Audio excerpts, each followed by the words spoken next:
Hello guys, in this video I'm going to show you how to add a new link to the Linktree application. But first I just want to mention, don't forget to subscribe to my channel because at 10,000 subscribers I am going to show you my whole YouTube revenue statistics and growth strategy, how to make money online. Now let's jump into it. First of all, open the app on your phone.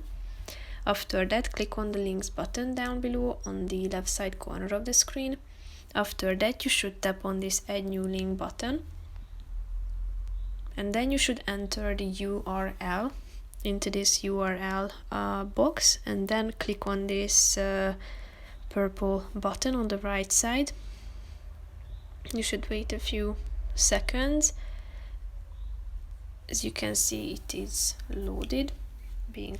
So as you can see, it has been loaded. It appears at this section where you will be able to check out all of the links that you have added to this section. If you want to, you can tap on it, and here you can delete it and set or notify your subscribers. You can also add a new thumbnail, prioritize it, schedule it, lock it, and so on. So that's pretty much it for this video, guys. See you in the next one. Bye bye.